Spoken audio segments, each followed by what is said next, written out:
Hey everybody, I'm here with my friend Jesy again. We are going to talk about the epic MALEC kiss that finally happened on this week's episode of Shadowhunters. It was incredible. What do you think about it? What did you think about it, Jesy? Okay. I watched it like 100 times, as we both did. Yes. It was incredible. So throughout this live show, we are going to be talking about the MALEC kiss, obviously, in little pieces and things of overall what we thought of the episode. So, I don't know, what do we want to talk about first? First of all, I think we should mention there are a lot of people that watch the show just for the show in general and have not read the books. Well, to us, the fans that have read the books, MALEC is extremely important. Yeah. They are one of the biggest ships in the entire series, the entire Shadowhunters series. And to see it portrayed the way it has been done on screen so brilliantly, it has made all of our hearts soar. I mean, I was just like Jesy. We both watched that kiss basically on loop for a solid couple of days. Still. Yeah. I watched it that night like 100 plus times on loop. I fell asleep with my phone playing the MALEC kiss, woke up with a dead phone, and luckily was not late to work that day. It was a miracle. Yeah, it is probably one of my favorite film scenes of all time. Magnus is like my ultimate all-time OTP out of like every single book and movie, TV show I've watched or read. So it was great saying that. It was just amazing. I know people are really mad because that wasn't really, first of all, the wedding, none of that is actually in the books. So I know a lot of people got really mad about that. And the MALEC kiss, none of that really happened. Everybody was upset because that happens in the Bane Chronicles, which is not in the Mortal Instruments series. It's separate, sort of. So everybody was really upset about that. But one thing I just have to say is I know a lot of people are bagging on the show and giving it bad reviews and everything just because it isn't exactly like the books word for word. And for me, I really enjoy and like the show just because from the beginning, bagging on the show and giving it bad reviews and everything just because it isn't exactly like the books word for word. And for me, I really enjoy and like the show just... Oh, something weird happened. Yeah, do you hear it? Yeah, sorry guys, something weird happened. Difficulties. Yeah, some kind of weird interruption. Yeah, just blame it on Valentine. That totally happened. I don't know if my voice is coming over late because I'm like hearing everything I said like a whole minute later. It's weird. It's not. It started playing on another screen as we were doing this. Oh, okay. Well, apparently, yeah, stuff happens. But everything's good now. Okay, well, yeah, as I was saying, I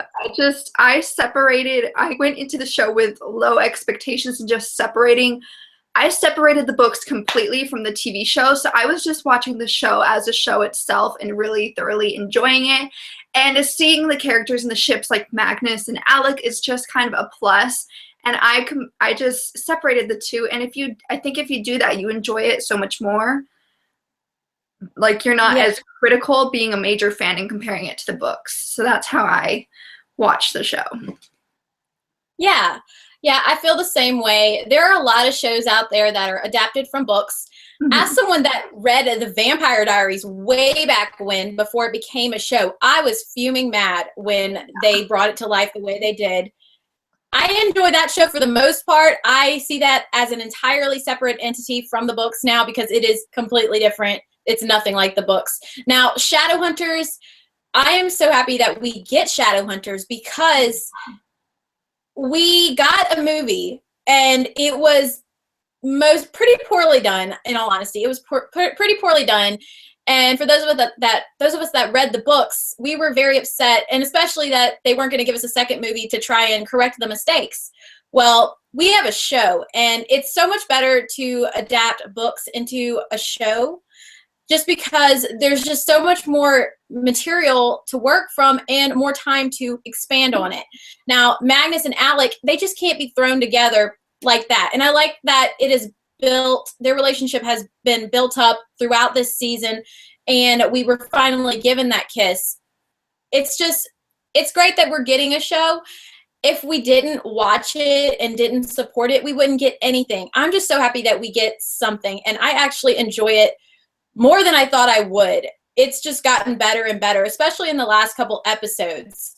So I think now let's just talk about Magnus. Magnus and Alec. They were incredible. I think the first thing that happened between them in this episode, I think it was when Magnus called Alec over.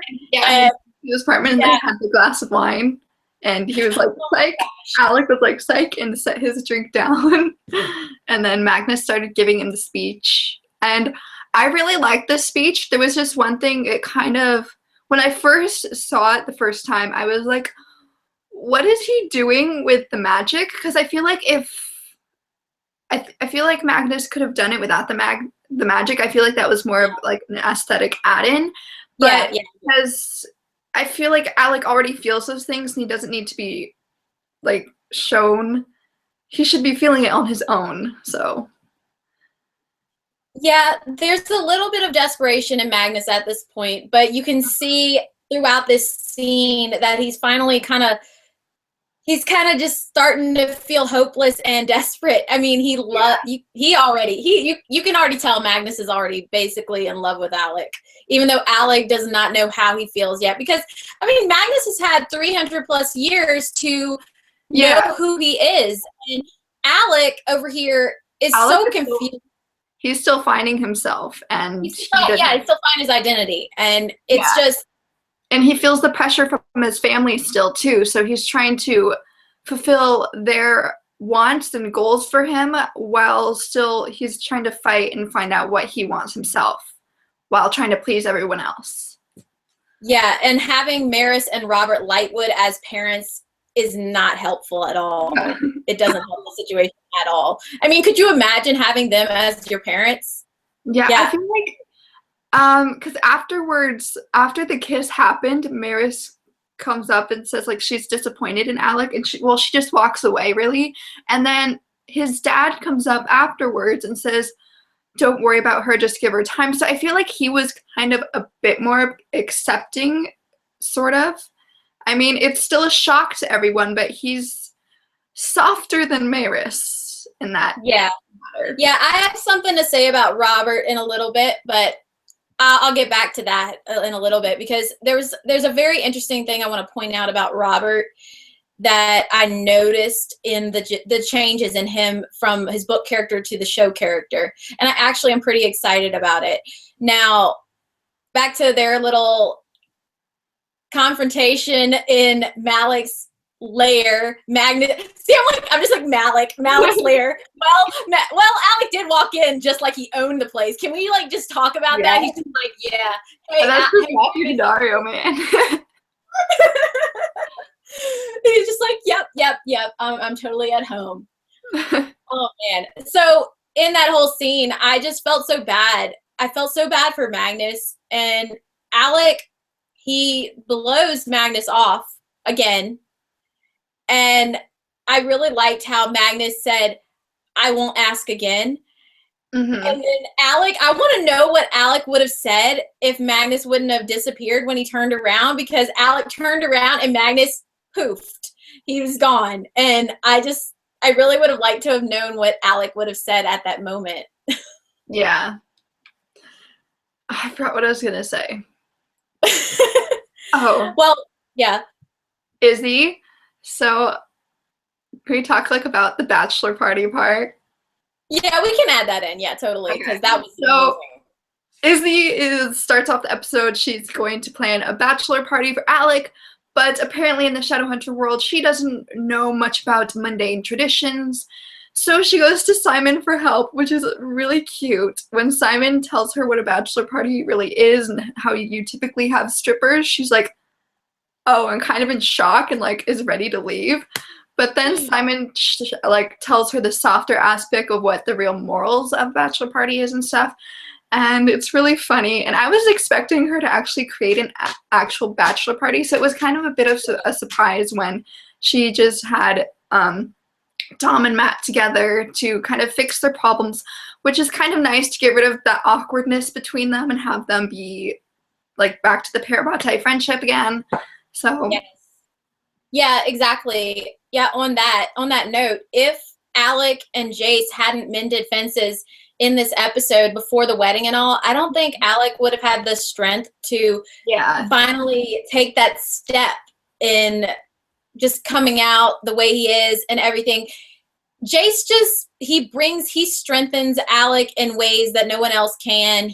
That Parabatai bond is really important, and the understanding that goes between them. They have just this amazing understanding of each other, and Jace is incredibly patient with Alec. I mean, in the beginning of the show, they show how Jace acts like he isn't aware of Alec's feelings, but he actually was the entire time. Yeah. And he's totally aware of how Alec feels about Magnus, but he doesn't push it. He doesn't push it like Izzy has. And once they have that talk, and it's like kind of how you start talking about a friend and you want to be talking about yourself, but you're saying this friend. So Alec is trying to kind of give advice to Jace while kind of asking under radar advice for what to do about his situation and kind of talking about what he's going through. And Jace is just, I really loved that scene. It was really great, and it really helped Alec, I think, in his decision.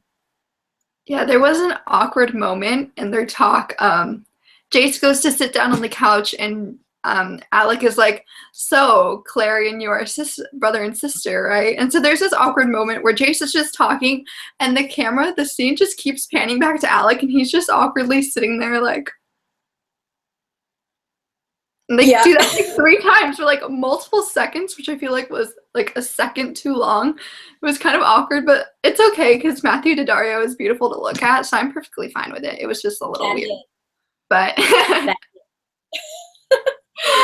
yeah. Oh man. So the next thing we see really between Alec and Magnus that I thought it was so adorable, and I just wanted to hug Magnus at this point when they're showing Magnus all the like warlocks that they suspect that helped Jocelyn, and he's trying to be under the radar and not let anybody know that he's at the Institute, and then Alec and Lydia show up, and yeah, and he's like, what can I do to help? And he like, yeah, no. Magnus is trying to escape his relationship problems, and I think it was really funny how if you rewatch it, I've watched this episode. I've lost count of how many times I've watched this episode, honestly. But if you rewatch this episode and do a lot of like freeze frames, you'll see this expression on Lydia's face in this scene where she's just like, oh man, am I gonna be screwed over? Am I gonna be left at the altar? I don't even know right now. But I honestly don't hate Lydia. I like her as a character. Yeah.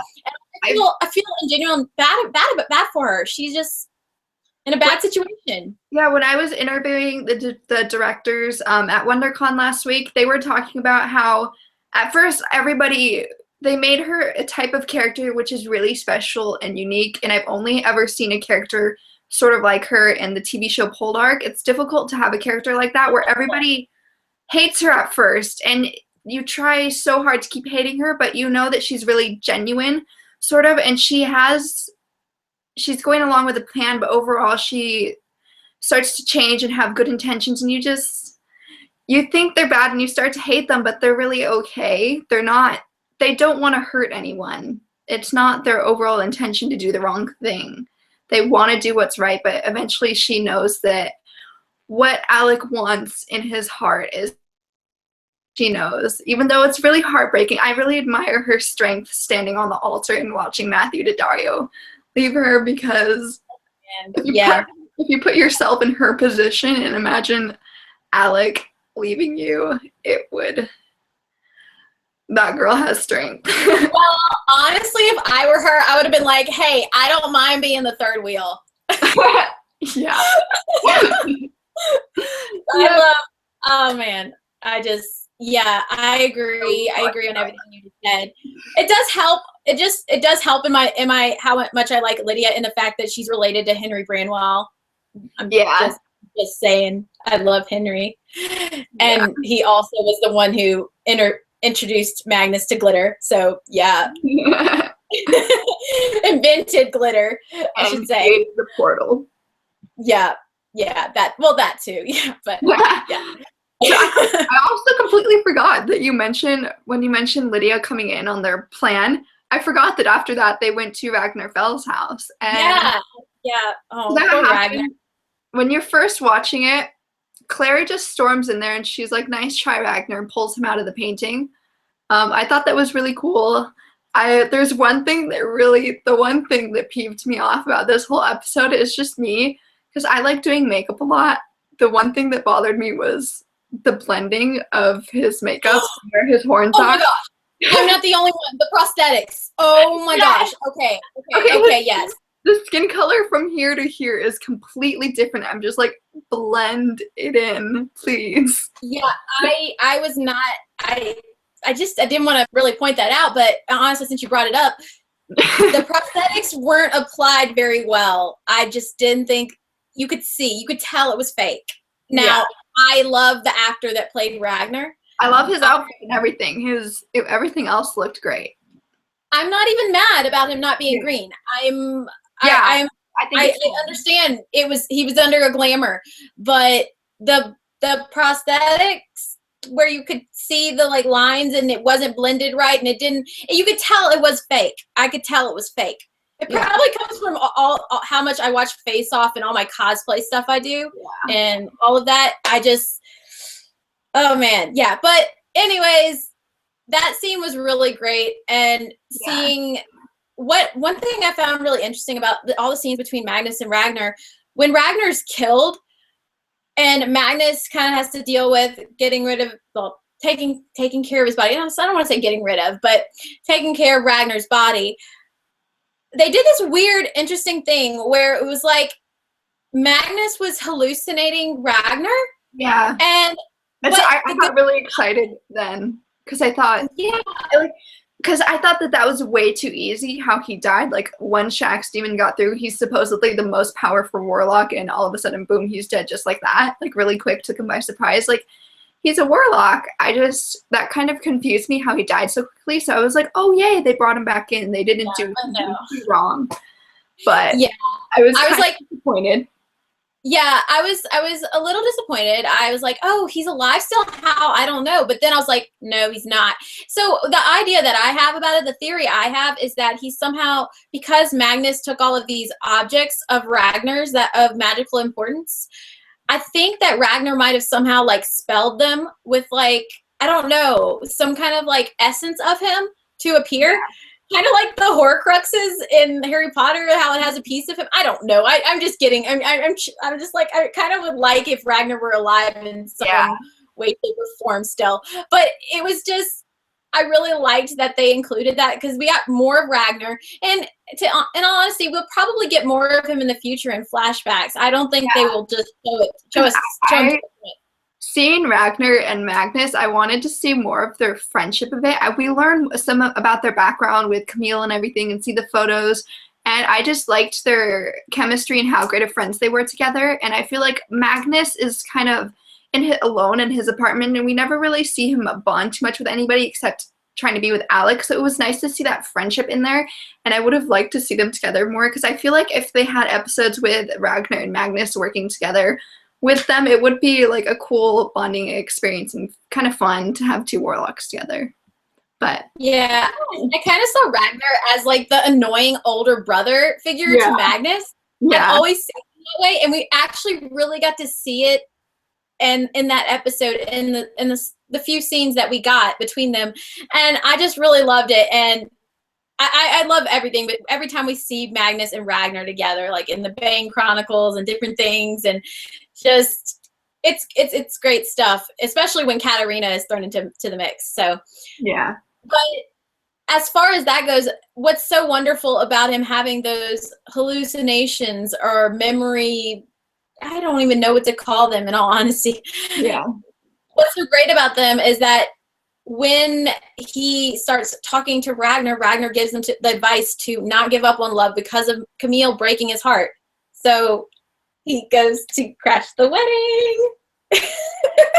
Izzy and okay, do you want to just talk about the wedding for the rest of this time? Yeah, it's wedding time. Okay.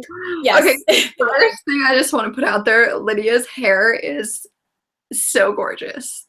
Oh my god. And that dress though. Yeah, that dress. I know everybody, okay, one thing is people were really upset that they weren't wearing gold, but they were wearing gold. It was just a very faint, light shade of gold. So I'm really, really happy that they kept that detail in there. It just, thank you to her. Yeah, I'm actually glad that it wasn't like an overly bright gold or anything. I just thought, I think wouldn't have looked classy.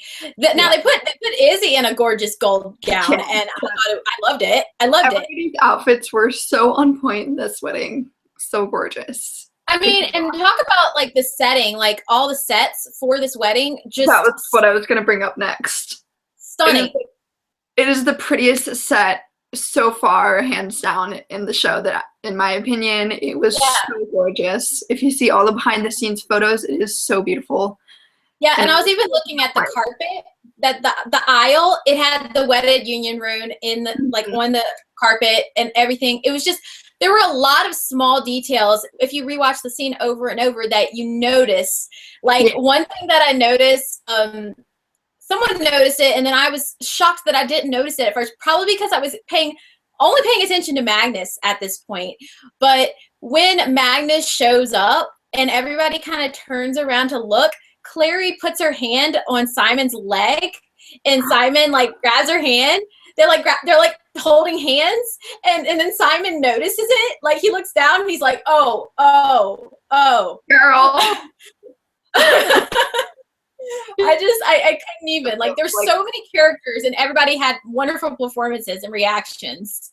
Reading man, way back, one of my favorite scenes, like, as I was reading, not knowing what's going to happen, I totally shipped Clary and Simon when they were in bed. I don't want to spoil it, but there's a scene way back when.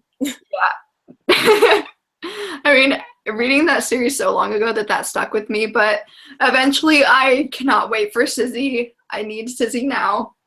Yeah. But, I mean, we're not going to get Sizzy probably until late in season 2. Yeah. I mean, they did give us that cute little scene between Simon and Izzy admiring him at the hotel dinner. So there was that. You made an edit, and the caption you wrote, what was it? Simon fangirling over Malik, and yes, all the many stages of Simon fangirling over Malik. And then she put a caption for Sizzy that said, "Someday I'm gonna marry this nerd." Was that it? I don't know if I didn't put that part on there, but I did do an edit of just the way she looked at him. It was just so cute.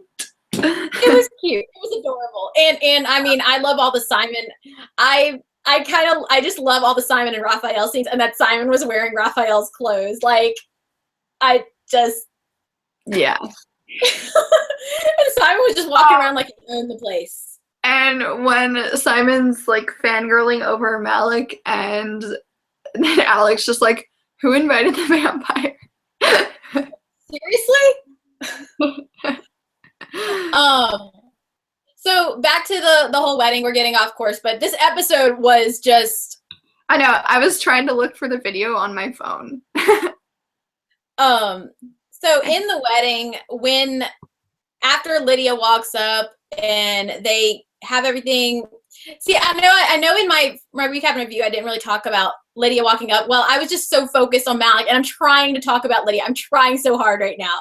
It's just because the MALEC KISS is so distracting that I'm trying to talk about Lydia. So back to Lydia. When they start this wedding with Lydia, it's so wonderful for her. She's all excited. Think about it from her point of view. Mm-hmm. She finally gets to marry a wonderful Shadowhunter who she respects and wants to have a life with. And she knows that he's in love or in lust or whatever with another guy, Magnus Bane, and also one thing that makes it interesting, she can't hate Magnus Bane. She actually admires Magnus Bane, and she doesn't hate him. So it's actually sad. She can't even hate Magnus because she actually likes him, and he's a very likable guy. So I always thought that was very interesting. Also, about the whole wedding in general, I just love how it was filmed with so few words, with the Yes. music kind of overpowering it and done in silence, besides the silent brother talking. It was just so beautiful in that aspect, and I just loved it. That song, it's called War of Hearts by Ruel, and I just can't stop listening to it nonstop now, just feeling the feel. And I've also watched the scene without the music, and it's great that way too. Because honestly, when you watch it without the music, that's how you would imagine it was for everyone, all the characters. Yeah. And it's just, I don't know, it's very impactful that way as well. But once Lydia's done walking up the aisle and they exchange, okay, that necklace she got, I just want that necklace as well. I just want her whole get up, because that necklace, like, not really. But that necklace was so gorgeous that she got, and after they have their little jewelry on and all that, and they're about to put on, I really loved the way that Brother Jeremiah kind of, he created the thing ready for them to get the wedded union rune or whatever. It was just like, it was all, I don't know, it was pretty. And then when Lydia like put her stele in there and pulled it out, and it was like, it's like magic wand. It was really pretty. I liked it. I know people were upset just because that's not how it's written in the books and how weddings are, and they were upset that how this giant thing is made when that material is really rare and only made by the Iron Sisters for seraph blades. So people were kind of bummed about that, but again, I'm not comparing to the books, and I just think it was very aesthetically pleasing and beautiful and great for the screen. I liked it, so I don't want to complain about it. I don't have any complaints. I really liked it. Yeah, I'm just trying to see everything apart from the books at this point and enjoy it for what it is and what we're given. I really enjoyed, I mean, it wasn't all about that. I know that people will get mad, and I've read the books. I read the books like way back when they first came out. And yes, I am a stickler for accuracy, but I've also learned different people see different things different ways, and they have to make it to where it's pleasing for those and understanding for those that have not read the books. Yeah. So certain changes and liberties have to be taken. I know that. And I really think they're stepping up their game, and every episode seems to be getting better and better. I really feel that way, in all honesty. And that is probably why we're getting a season 2, which is amazing. But now I think we can finally talk about Magnus arriving as Lydia's about to put that rune on Alec. Perfect. Magnus walks in. Just one thing I love is Isabel's smile when Dom says, you gonna be all right, buddy? Yeah, you gonna be all right, buddy? Who invited Alec or whatever? And Izzy's like, I invited him, but I didn't think he would show. And her smile and how she lights up is just so great. and Maris is like, what's that warlock doing here? Yeah. And then she stands up, and Alec's like, I can't breathe, and he's sitting there, and there's like those few seconds of suspense where he's just sitting there, starts slowly walking down. Maris starts before that, Lydia, we gotta talk about how gracious, how amazing she was. As Alec says, I can't breathe, Lydia is starting to, you can tell she's getting nervous, and she tells him it's okay. And I think she thinks he's just gonna brush things aside, and that they're gonna, you see the realization on her face when he says, I can't do this, I thought this was the right thing, but it's not. And how wonderful she was when he said that, and understanding. She could have made a scene, but she didn't. And she was just, yes. I wanted to like hug her at that point, because she was so mature about it. And I don't think everyone would react the way, I mean, okay, imagine if that were Jessamine Loveless right there. I'm just saying, like, that would be very dramatic. For those of you that don't know, she's from the Infernal Devices series by Cassie. It's part of the Shadowhunters series as well, so go read it. It's like amazing. So yeah, when Magnus walks up, Alex says he can't breathe. And as he's walking down the aisle, okay, can we talk about, let's just talk about Maris, because seriously, Girl, just leave. That's all I have to say. Yeah, she's like, Alec, what are you doing? And he's just like, enough. And he walks over, grabs him, lays one on him. He doesn't break eye contact. She's just looking at Magnus. He's just like, he's like, keeps on going. And I'm just like, yeah, buddy, go get it.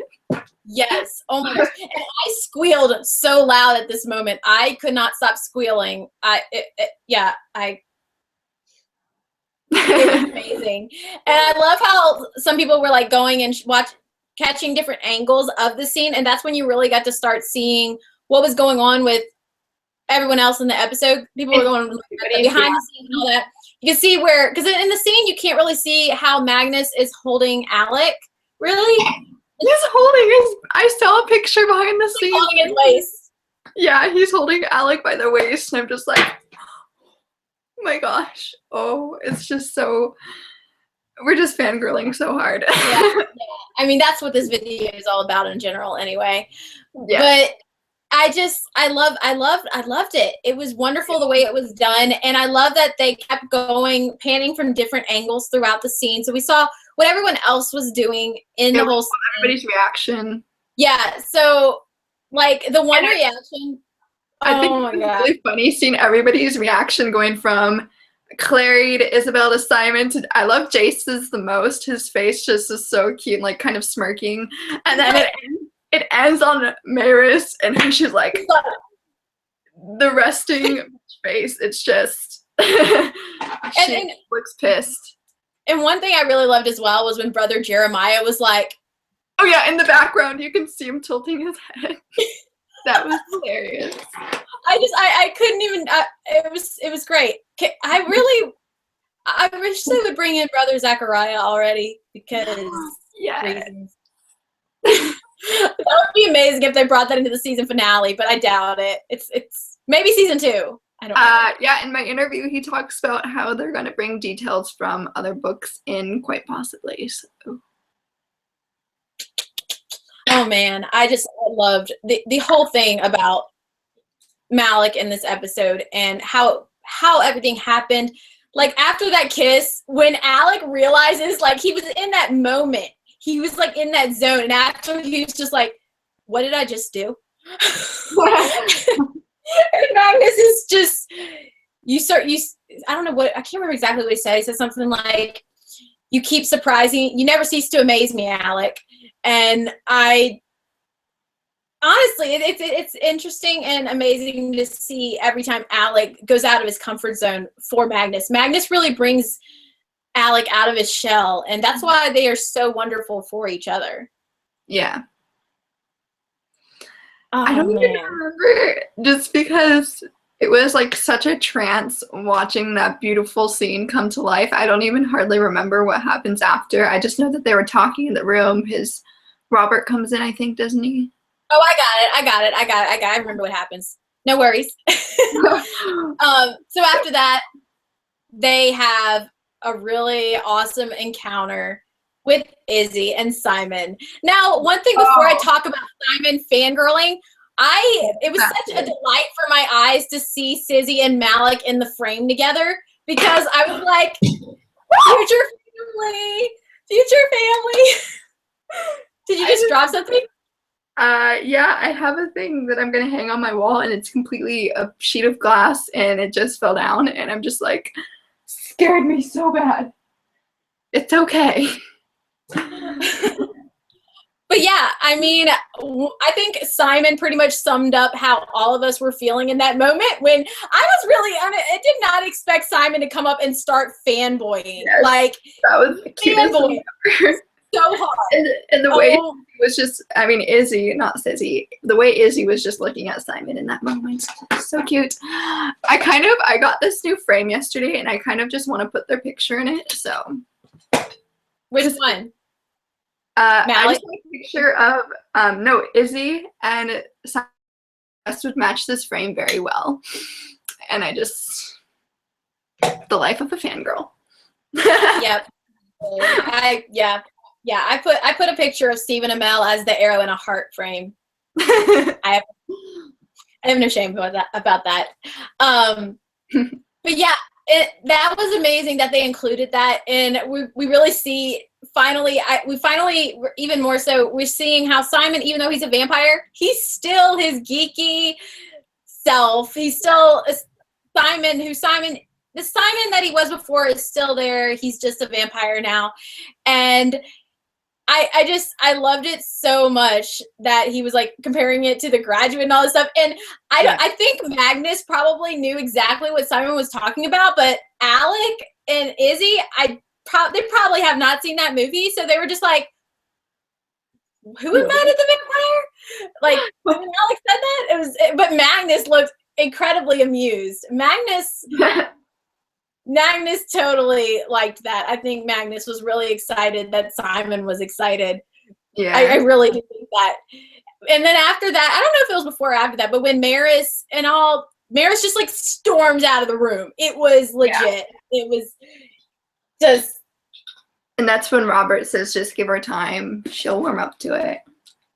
Well, something like that. Like when they went back back out of the church part. I don't even know. I guess you call the church part of the institute. They walked out of there, and Magnus and Alec are talking about how they haven't had their first date yet. And Alec asked Magnus out for a drink. And when they have that confrontation Alec has that confrontation with his mom and Robert. Now I'm going to mention, like, beyond Maris being completely pissed about this whole situation and making it all about herself and not caring about what her son needs, we have Robert, and he is actually very understanding, more so than you would expect this early on, because in the books it was both Maris and Robert. They were both pretty, like, when Alec started like coming out with his relationship, they did not want to have anything to do with that. I really like I actually kind of like the changes with Robert, because he lost a parabatai over this. I mean, he lost a parabatai over this. His parabatai, and yes, this is a spoiler from the books, you guys. I'm sorry, but yeah, turn this off now if you don't want to be spoiled. But Robert Lightwood's parabatai fell in love with him when they were young. And he admitted it to Robert, and they continued being parabatai, but it was never the same, and it just ruined their bond. And I really feel like, because Robert was like it seemed like he was kind of like a homophobe. He wasn't into that, and he was really weirded out about it. The way it seems like they're showing Robert has grown over the years, and he's learning he doesn't want to lose his son. So he's going to be more accepting of this relationship between him and Magnus. And honestly, that scene made me so happy. It made me so happy that they made that change. I enjoyed it so much, because that's how it should be. Mm-hmm. Yeah, I did too. It was so great. How did the episode end? Oh, wasn't it with Hodge in the ring? Yep. Hodge attacked Lydia and took the cup because he is an asshole. Yep. And then he goes and like kind of Skypes Valentine and is Skypes Valentine. Yeah, it was kind of like that. Like, sort of, and then like in Star Wars, a hologram comes up. Yes, my master.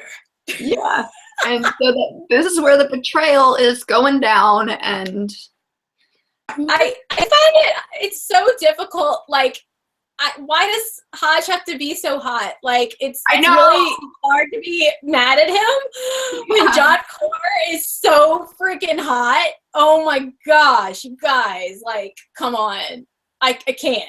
I can't deal with that. Like, I basically said at the end of the episode, you have no right to be that beautiful. Just stop. You have no right. I feel so conflicted. So yeah, that was how the episode ended. I'm excited. About that. Yeah, I'm really excited, and I'm really interested what they're gonna do with the whole Hodge and Max thing in the show. We only have one episode left, and that's a lot to wrap up in one Yeah, episode. and they pointed out that Max wasn't even around. Max wasn't even around when the wedding. He was in Idris. Yeah. Oh, and man. so I'm super excited for the season finale, and I can't wait for season 2. I'm scared for the season. I'm excited, and just it's gonna be wonderful. I really think it's gonna be wonderful. I don't want to wait like 6 months or whatever it is until January 2017 for season 2. I don't think it's gonna. In all honesty, I don't think it's gonna be January 2017. That's what he told me. That's what he told. Yeah, it's gonna be January. Yeah. They said spring finale, so I was hoping it would be like in the fall we'd get the new season. I don't know. Maybe they'll change their mind. Because ABC Family usually does like 2-part seasons every year. They do like 2 seasons a year, like partial seasons. And they'll do like I don't know. I'm just hoping that they give us like it's in the fall when we get this. So that's what I was like super excited, and I asked Ed Dector, I'm like, how long do you think is the approximate wait going to be for season 2? And he's like, oh, I can definitely tell you that it's going to premiere in January 2017. I'm like, no. How are we going to wait for that? I don't know how we're going to wait for that. Hopefully they can do just a few episodes for a half season to possibly hold us over. I don't know what their plan is going to be, but fingers crossed. Hopefully they'll change their mind and it'll be earlier than that. I really hope that they'll make it earlier than that. I just think that I feel like we're so lucky just to get the show in general and to get a season 2. I feel like they have the opportunity to, they're already improving and they have the opportunity to really get better and better and grow as actors in the story and expand and just make it amazing. They can do anything, and I'm just super excited to see what they do.